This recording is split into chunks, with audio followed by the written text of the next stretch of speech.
Eminem drops his new album saying that he's both Lucifer and Antichrist, but that's not really what you think it is. Eminem released his new album called The Death of Slim Shady with the subtitle Coup de Grace, which means a death blow. The album features the one-eye symbolism that we always see, and even the concept itself being the death of Slim Shady is something that's repeated over and over again. To highlight this concept even more, Eminem said that it was a conceptual album, and if you listen to it out of order, it could be confusing and not make sense. Now to the main part. On 2 songs of the album, Eminem says that he's Lucifer, and then leads into saying that he's Antichrist. But what does that really mean, and what does the Bible say about it?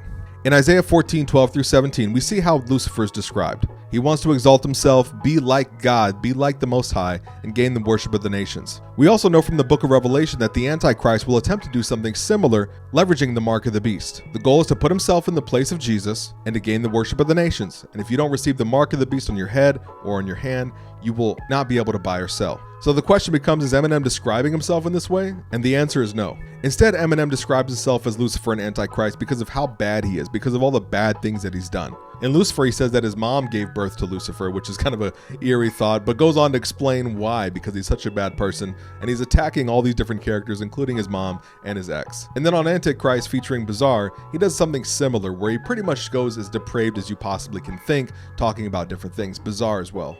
So is this the behavior we would expect from Lucifer or the Antichrist? The Antichrist we know will attempt to be like Jesus, so that means he'll appear as an angel of light, just like the Bible describes Satan. We also know the Antichrist will attempt to unify the world under one power, under one religious power. We know the Antichrist will also attempt to change times and laws. And we also know that the Antichrist will be the mother of all harlots, essentially bringing everyone on the earth into harlotry. Now, I won't get too deep into this, but we have an Antichrist figure that's been called out by multiple Protestants already and has been identified in the Bible as the mother of harlots. So what Eminem is communicating here is definitely not that. A couple years ago, I made a video about Eminem and how he did a remix on the Use This Gospel song by Kanye West. It was a very Jesus-heavy verse, and he even said that his prayer was weapon, among other things. Not to mention he didn't cuss, which is really unusual for Eminem.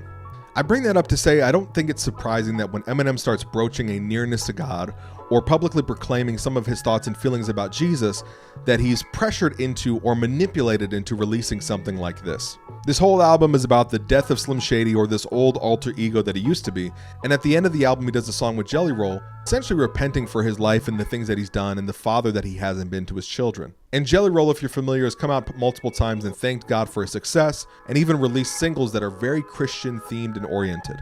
It seems like there's a struggle happening, but the victory can't be claimed by God in this case. In general, reading through some of the lyrics of the album, it seems like Eminem was coerced into this album and pretty much agreed to it, and then try to tidy up by saying, okay, that's the death of Slim Shady, I'm not going to be doing this kind of thing anymore, and I hope that you forgive me for it. Ultimately, I'm reminded of Philippians 4:8, which says, "Finally, brethren, whatsoever things are true, whatsoever things are honest, whatsoever things are just, whatsoever things are pure, whatsoever things are lovely, whatsoever things are of good heart, if there be any virtue, and if there be any praise, think on these things."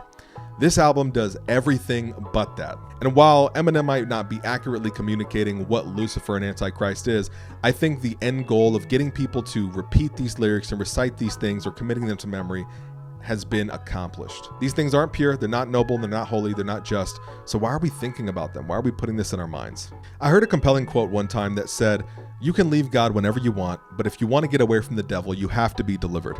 And unless you submit your life to Christ and submit yourself to God, you will not be delivered from the devil. You can't just walk away." And I think we're seeing that reflected really accurately here. As always, I would encourage people to pray for Eminem or Marshall Mathers and to lift him up and to say if he is struggling or if he is on the precipice or in between a rock and a hard place, that he can submit himself to God and surrender his soul to Christ.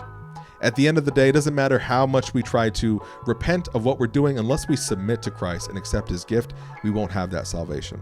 But it's more important than ever now that we're in these end times that we keep our eyes on Christ, focus on him, draw close to him, understand the nearness of his word, and submit ourselves. But with that in mind, guys, thank you so much for listening. Please share this with somebody who might be curious about this or want to know more. And as always, let's continue to light up Babylon. God bless.